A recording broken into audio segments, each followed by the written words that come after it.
Nah, ini yang paling penting. Kami akan melakukan rangkaian-rangkaian upaya hukum. Upaya hukum pertama adalah untuk membuat laporan kepada salah seorang hakim, ya tentu saya nggak boleh sebutkan namanya, ya untuk hari Senin kita akan jalankan itu di Komisi Judisial. Setelah itu kita juga akan melaporkan orang ya yang kami duga menghilangkan barang bukti.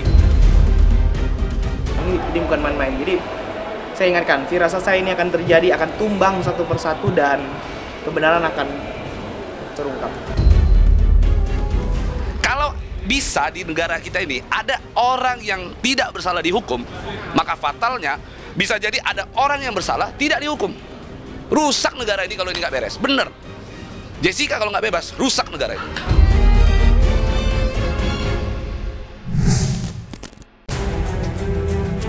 Kemarin, Jumat 10 November 2023, pengacara kondang Otto Hasibuan menggelar acara doa bersama dan solidaritas dengan advokat Indonesia untuk Jessica Kumala Wongso yang digelar di salah satu hotel di Jakarta.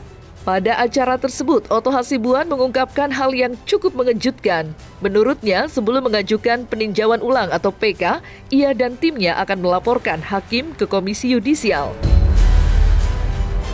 Tidak hanya hakim, Otto dan timnya juga akan melaporkan seseorang yang diduga telah menghilangkan barang bukti dan mereka yang merekayasa CCTV yang dijadikan barang bukti dalam kasus kopi sianida 2016 silam. Sontak saja pernyataan Otto membuat heboh sebab tidak sedikit netizen yang menduga-duga jika orang yang dimaksud Otto ialah ayah mendiang Mirna Salihin, yakni Edi Darmawan Salihin. Hal itu tidak lepas dari berbagai pernyataan Edi yang menyebut jika dirinya mempunyai alat bukti yang tidak dihadirkan dalam persidangan 2016 silam. Lantas, benarkah Otto sedang menabuh genderang perang dengan Edi Darmawan atas laporan yang dibuatnya? Dan seberapa besar keyakinan Otto Hasibuan dapat membebaskan Jessica melalui PK yang kini sedang dipersiapkan? Keadilan itu tidak dapat didapatkan dengan sendirinya. Dan keadilan itu tidak turun dari langit. Sebelum PK kami lakukan, nah ini paling penting, kami akan melakukan rangkaian-rangkaian upaya hukum. Upaya hukum pertama adalah untuk membuat laporan kepada salah seorang hakim, ya tentu saya nggak boleh sebutkan namanya, ya untuk hari Senin kita akan jalankan itu di Komisi Judisial. Setelah itu kita juga akan melaporkan orang ya yang kami duga menghilangkan barang bukti. Ya. Kemudian setelah itu minggu berikutnya kami juga akan melaporkan orang yang kami duga merekayasa CCTV. Selanjutnya kami juga akan melakukan tindakan untuk melaporkan orang yang yang diduga menghalang-halangi dilakukannya otopsi. Itulah rangkaian-rangkaian upaya hukum yang akan kami lakukan. Setelah itu kami akan memilih waktu yang tepat kapan kami akan mengajukan PK, apakah di tengah-tengahnya, apakah di akhirnya. Tetapi dengan ini kami tidak mau mempermalukan institusi penegak hukum, tetapi saya justru sebaliknya minta institusi penegak hukum, kepolisian, kejaksaan dan siapapun jangan gara-gara ada oknum umpamanya nanti kalau terbukti ada yang berbuat, itu jangan institusi melindungi tapi harus justru bereskan ini supaya nama institusi jadi bersih, ya kan? Apalagi saya tahu betul Pak Kapolri ini kan orangnya yang selama ini clear kan orangnya kan. Jadi saya berharap beliau dapat mentuntaskan masalah ini supaya jangan sampai ini jadi cacat seumur hidup, ya jadi dark number nanti dalam peradilan kita gitu. Jadi kalau kami nanti melakukan upaya pelaporan, saya bermohon kepada Polri dan penegak hukum lain agar betul-betul membuka kasus ini dengan sebenar-benarnya. Kalau memang laporan kami tidak benar, silakan. Tapi kalau silakan dihentikan. Tapi kalau laporan kami ini benar, tolong supaya ini proses secara transparan, terbuka. Karena ini sudah menjadi konsumsi umum, konsumsi publik, bukan lagi Indonesia tapi udah luar negeri. Kita buka aja. Kalau maunya ada laporan CCTV, nanti ahli akan membuktikan bahwa itu direkayasa. Kalau ahli kami nggak benar, ya sudah, bila perlu dia dipersoalkan. Tapi kalau dia bisa membuktikan ini rekayasa, ya tolong dibuka gitu loh, kira-kira gitu. Menurut ahli direkayasa, karena juga ada saksi yang ada di situ yang melihat Jessica main handphone pada saat dia dituduh memasukkan, kan Jessica dituduh memasukkan racun, padahal nggak terlihat kan. Kemudian pada jam yang sama itu Haryanto ini, namanya Hartanto, ada di situ melihat Jessica main telepon. Tapi waktu di CCTV kita lihat nggak ada orangnya.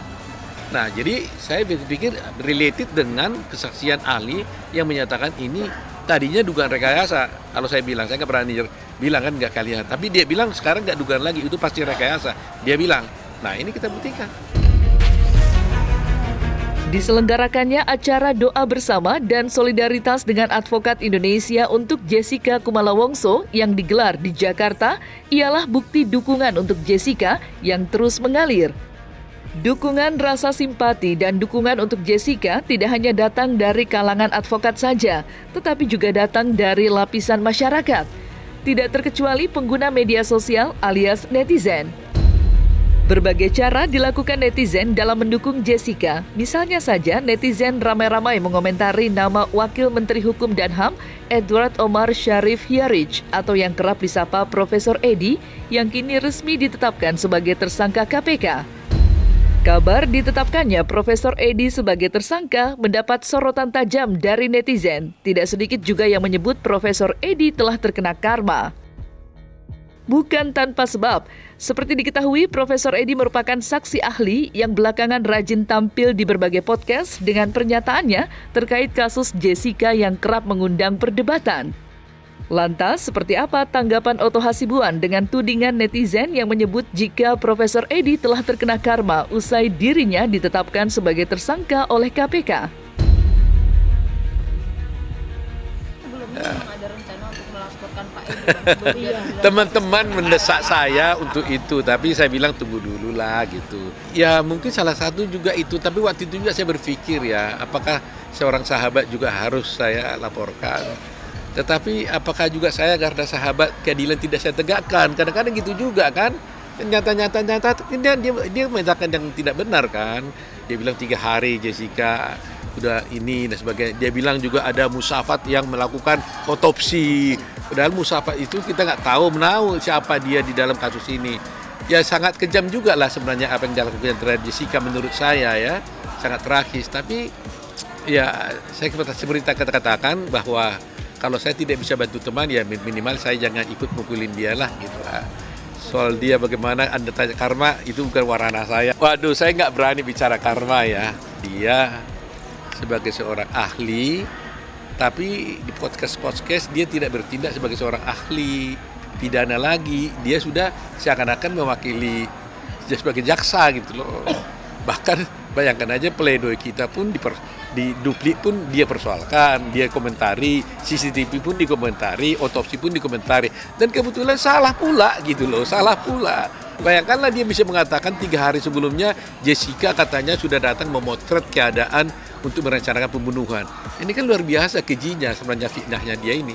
Saya juga kan berkali-kali menjadi ahli di Indonesia, di High Court Singapura, pengadilan Singapura juga saya ahli. Ya, di Singapore Arbitration, di arbitrasi internasional juga saya ahli. Tapi dalam kasus-kasus yang saya tangani, kami kan dilarang untuk mengatakan ini pembunuhnya, ini pelakunya. Emangnya kami hakim, ya kan? Kami nggak boleh sampai kepada saya punya keyakinan bahwa dia pelaku. Ya kalau bicara keyakinan nggak perlu ahli pidana, ahli. Ya semua orang kan punya keyakinan masing-masing, ya kan? Jadi nggak ada orang yang ahli yang menyampaikan pendapat berdasarkan keyakinan, bahwa orang berpendapat berdasarkan ilmuwan gitu loh. Jadi apa yang disangkakan Pak Edi menurut saya memang sudah terlalu jauh daripada posisi dia gitu. Acara doa bersama dan solidaritas untuk Jessica juga diramaikan oleh kehadiran sejumlah selebriti. Tidak ketinggalan dalam acara tersebut, Jessica juga sempat menyampaikan rasa terima kasihnya pada pihak-pihak yang sudah memberi dukungan untuk dirinya melalui surat yang ia tulis. Dan seperti inilah isi surat Jessica yang begitu menyentuh hingga viral di media sosial. Tidak ada kata di dunia ini yang bisa mengutarakan betapa bersyukurnya saya atas semua doa, dukungan, dan perhatian yang saya dapatkan. Tidak hanya itu, saudari-saudari juga telah memberikan saya keberanian untuk mempunyai harapan lagi. Setiap hari, saya berdoa untuk perlindungan dan kesehatan untuk semuanya. Dan semoga perjuangan kita dapat membuahkan hasil yang memuaskan dan membuat dunia menjadi tempat yang lebih baik. Semoga Tuhan menyertai kita selalu.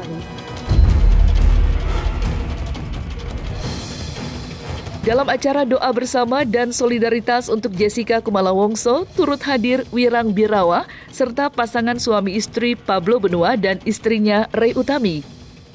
Lantas, seperti apa mereka memandang kasus kopi sianida yang membuat Jessica harus mendapat hukuman 20 tahun penjara?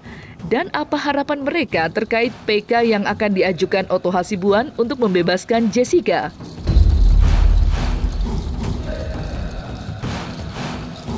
Surat tersebut, kalau gua kasih tahu, memang Jessica itu kan ingin mengucapkan terima kasih kepada seluruh advokat. Itu keinginan dia, bukan inisiasi gua. Harus gua klarifikasi dulu, harus gua tekankan dulu. Cuman bagaimana cara Jessica menyampaikan dari dalam lapas ke luar? Nggak bisa kan? Caranya bagaimana? Akhirnya gua punya ide, tulis surat aja, lalu dibacakan oleh orang terdekat Jessica di situ. Siapa? Ya Bang Bostam. Karena Bang Bostam yang memang sejak awal mengikuti perkara tersebut. Tidak semua orang, aku aja. Aku pada saat permasalahan yang lalu, aku pikir aku sudah menjadi orang yang paling tegar gitu ya. Tapi ternyata aku tidak ada apa-apanya kalau dibanding dengan Jessica. Jessica itu kesan pertama ketemu dia lemah lembut, senyum, ramah, sapa, dan berbicara dengan dia seperti orang yang sangat berpendidikan. Jadi dalam hati aku bertanya-tanya gitu loh, masa sih gitu? Emang bener? Kok tidak kontradiktif dengan perilakunya Jessica? Tidak ada yang, ini menurut aku normal-normal aja. Ini semua sudah campur tangan Tuhan. Siapa yang bisa menolak logika ini, artinya keyakinan dia terhadap Tuhannya saya ragukan. Karena ini campur tangan Tuhan. Di mana ada orang bersalah, melakukan pembunuhan sudah 7 tahun, tapi beritanya muncul lagi. Yang dimunculkan apa? Penuh kejanggalan-kejanggalan. Ini adalah satu hal yang tidak wajar ini. Saya terkadang berpikir, ada orang yang berkomentar itu korban dari film Netflix. Salah. Dokumenter Netflix tidak pernah menayangkan hasil dari tayangan itu membenarkan satu pihak. Tidak, dia menampilkan dari sudut pandang yang berbeda. Sehingga kita sebagai masyarakat kita bisa menilai bahwa memang oh iya ada kejanggalan. Ternyata pada saat kita lihat lagi persidangan yang masih ada di YouTube, sama semuanya. Apa yang korban film? Nah, ini cara Tuhan. Ini bukan main-main. Jadi saya ingatkan, firasat saya ini akan terjadi, akan tumbang satu persatu dan kebenaran akan terungkap. Hati-hati. Ini akan menunjukkan suatu keajaiban besar. Saya katakan hati-hati. Orang yang sering mengikuti Instagram saya, membaca clue-clue saya pasti paham. Jadi ya saya pribadi cukup bahagia melihat ini semua. Ya begitulah firasat dalam mengungkap suatu kebenaran. Kalau bisa di negara kita ini ada orang yang tidak bersalah dihukum, maka fatalnya bisa jadi ada orang yang bersalah tidak dihukum. Rusak negara ini kalau ini nggak beres. Bener. Jessica kalau nggak bebas, rusak negara ini. Ini pilihan. Maka kalau sudah keadaan yang krisis begini, keadaan yang darurat begini, harusnya pimpinan tertinggi negara turun, ambil sikap. Kalau menurut begitu, ambil sikap, take over kasus ini, selesaikan. Biar nggak blunder. Biar tidak ada Jessica lain lagi. Cukup sampai di Jessica aja ya. Ini liar, ini perkara akan sangat liar sekali. Ingat, pesan gue cuma satu. Kalau dalam perkara tersebut orang yang tidak bersalah bisa dihukum, maka semiotik berpikir kita balik. Berarti orang yang bersalah bisa tidak dihukum. Fatal, rusak. Percaya sama gua. Hasil dari itu akumulasi, inilah hasilnya. Akhirnya gue bilang gas terus, jangan sampai berhenti. Pokoknya gue cuma pengen lihat Jessica bebas, ini orang kena ganjarannya, udah, gue puas.